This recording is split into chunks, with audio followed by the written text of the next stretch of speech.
The Phantom Troupe. They're a band of murderers and thieves best known for the Kurta clan massacre, and for their participation in the York New City arc.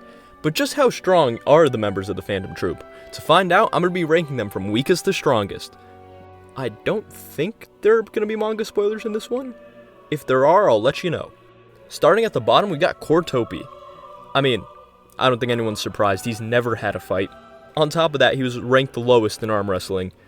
I mean, he definitely has a lot of aura since we see him make like 50 buildings, but we don't really know if that translates to his fighting power. So yeah, I'm sorry if you had stocks in Chrollo, because those Chrollo stocks are in the mud right now. Next up, we got Pakunoda. I mean, she does have that 6-shooter, infinitely more than Chrollo right there. No, obviously, what really puts Pakunoda this high is her performance against Gon and Killua in the York New City arc. She was able to restrain them, she was able to overpower them, albeit they did break a couple of her bones. Plus, she's also ranked higher than Chrollo in arm wrestling, so that definitely helps put her higher. Next up, we have Machi. Yikes. Look, I know Machi's supposed to be strong, right? I got that gut feeling, but there's nothing really here to justify that feeling, The best we've ever seen her do was overpower Gon and Killua in York New City. And even then, they were able to sorta kinda damage her. I know some people say they're like, oh, no, she's comparable to Nobunaga and Hisoka. But when you really look at that statement, all it is Killua saying that, imagine Machi and Nobunaga are like two Hisokas sitting there to demonstrate just how much stronger they are. And if you're gonna say like, oh, well, Killua can sense how strong they are, you gotta keep in mind, he's only ever seen Hisoka suppressed during the Heaven's Arena arc. And even then, he states outright that the stronger someone is, the easier it is for them to hide how strong they are. So, I really don't think that statement is saying she's as strong as Nobunaga or Hisoka.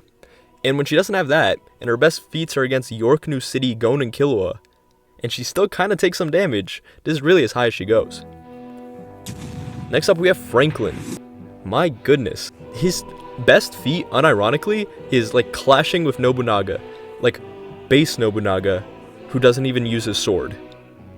Beyond that, he, I guess, defends Shizuku during the York New City arc, but that's only in the anime, it's not in the manga.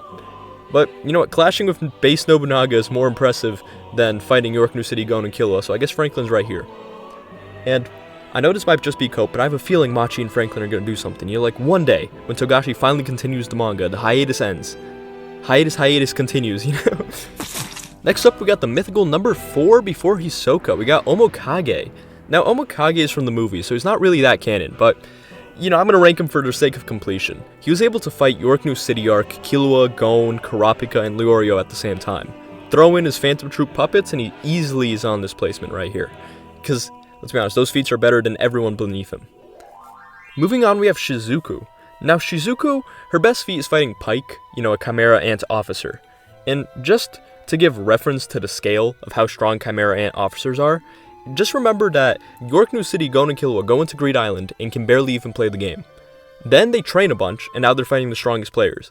Then post Greed Island, Gon and Killua come up against Chimera Ant officers, and they're going all out against these guys. And then the Chimera Ant officers learn Nen, which they state is a difference as big as like a child and an adult. And Shizuku is fighting Pike, who's a Chimera Ant officer, with Nen. That being said, she doesn't do great. She's able to pierce holes in him and then suck out the blood, but she does state that she's on the defensive and that she might have to take damage before, beating him. Next up, we have Shalnark. Shalnark was struggling. He had to use his autopilot mode, which he states is his last resort. That being said, the second he does use his autopilot mode, he completely decimates the Chimera Ant. Whether this can put him higher or not, it's kind of unknown, because we only ever see the autopilot mode used in this specific fight. So is it just stronger than Officer Ant level, or is it really godly? We don't know. So I'm going to put him here as a safe estimate. Next up, we have Kaluto. Now, he was able to also beat a Chimera Ant officer, but he did it basically effortlessly and self-admitted that, he was just playing around. That being said, the second he sees Phaeton fighting, he completely understands how inferior he is to the rest of the troop. And even seeing the other members of the gang there, like Finks and Bonolanov, he was like, I have so much left to go. Now, I know some people like to use this to argue Shalnark and Shizuku above Kaluto, but I don't think that's what's being implied. Because You know, he says that he has so much left to go when he sees Phaeton fighting, and the other members of the gang already there, implying that they could also fight Zazan.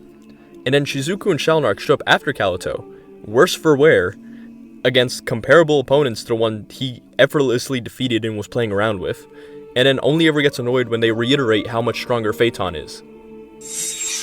Now we have Nobunaga, the combat specialist, directly stated to be in charge of protecting Pakunoda, Shalnark, and Shizuku, which logically should make them stronger than them. Now I know you can say, oh, protecting someone doesn't mean they're stronger than them, just look at the Royal Guard, right? But the whole point of that was that they have unique abilities, and he's a combat specialist who's supposed to protect them, because they have unique abilities that are valuable. Nobunaga can probably go higher, but we haven't really seen him go all out, so we definitely can't say how strong he's supposed to be. Killua had a stronger reaction to Nobunaga than he had to Finks, so he's probably stronger than base Finks, and he's doesn't seem to be scared of fighting Finks, but honestly we just haven't seen enough from Nobunaga to put him higher. He is at least worthy of being this high, because we know he's one of the most skilled combatants in the Phantom Troupe, and we know he was capable of fighting alongside Ufogin, you know, the same guy who was catching bullets in his teeth. But honestly, without more feats, this is about as high as he goes. Next up we have Bonolinov. Honestly, this guy is the one that surprised me the most. Now, he couldn't injure the Chimeran's officer with his regular attacks, or even with his spear, but he completely one-shot it when he whipped out Jupiter, right? Now, unlike Shalnark, we do know that he thinks he can beat Zazan, which shows that his, last use ability, if Jupiter was his last use ability, at least has, a range that can go up to, squadron leaders. Unlike Shalnark, who we really know nothing about, like autopilot, right? That being said, Jupiter barely does anything to its surroundings, and it has no real AP beyond, crushing an officer ant. So, unironically, Uvogin's, regular punches, like Big Bang Punch or whatever, is probably stronger than this Jupiter attack. Finks. Now, Finks, his whole gimmick is that the more he winds up his arm, the stronger he is. So realistically, he can probably just keep getting stronger if he just keeps winding up his arm, right? That being said, he also wasn't able to injure a Chimeran's officer with his base punches. However, once he winded up his arm a couple times, one shot. Above Finks, we have Phaeton. Now, Phaeton fought Zazan. Zazan is a squadron leader. We know Zazan was so strong that the Phantom Troupe thought she was the queen. In spite of that, Phaeton was able to keep up with and damage her with his sword without even using Nen, which implies that all the officer ants beneath him he would be able to beat without using Nen, which is crazy. Now, when Zazan transforms, Phaeton was no longer able to damage her. But when he whipped out Painpacker and used his ability Rising Sun, not only did he one-shot Zazan, but he had the entire Phantom Troupe running for their lives. And then after that, he implies he can be stronger if he took more damage, since Painpacker converts damage into power. One spot above that, we got the original number 8. Now, we've never seen this guy. All we really know is that he was killed by Silva. But that being said, Silva says it wasn't worth the pay. Now that's high praise from Silva Zoldyck, especially since Silva is the same guy who one-shot Cheetu, who's also a squadron leader. So if this guy made Silva say it's not worth the pay, he should easily be in this spot. Still, we might just be gassing up the original number 8, since we don't really know the circumstances of that fight, but it's either that or they're completely unrankable, and I really want to rank every member that was ever in the troupe, you know? So, right here is where they go. Moving on, we got Ufogin. Now, Ufogin straight up says no exposed flesh can stop my Big Bang impact at full power. Basically saying like their defenses just aren't enough to stop him, right? Plus, Chrollo thinks Ufogin can beat just basically anyone. And we have statements saying that Ufogin is one of the strongest in the troupe. And if you don't believe that, let's just take Gon, right? Gon is an enhancer like Ufogin. Now, he should be comparable to people like Knuckle, since Knuckle was intimidated by Jonken, right? And Knuckle can fight Cheetu, who's a squadron leader. And Ufogin is a miles better enhancer than Gon. So, Ufogin definitely earned his place. Now, I know he kind of gets embarrassed a little when fighting, Kurapika, but Kurapika's kind of like a monster, especially when he's fighting the Phantom Troupe. You know, his abilities are just kind of unfair. And then even then, he was still doing things like breaking Kurapika's arm while Kurapika's an enhancer. Because, he's a specialist, he has all of them. Yeah, you get it. Heads up, manga spoilers from this point forward. Number 3, Illumi. Now, Illumi was rated 95 points by Hisoka, right?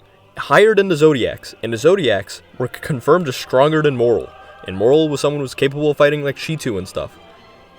And on top of that, Hisoka is interested in fighting Illumi. He never said anything about Uvogin. Now naturally, number 2 is Hisoka himself. If Hisoka considers Illumi a 95, then it's likely that he considers himself an 100. And with the power of both rubber and gum on his side, it's not hard to see why. So why isn't the Killer Clown number 1? Because he already fought the number 1 and lost. Chrollo. It's not easy to fight a man with so many abilities.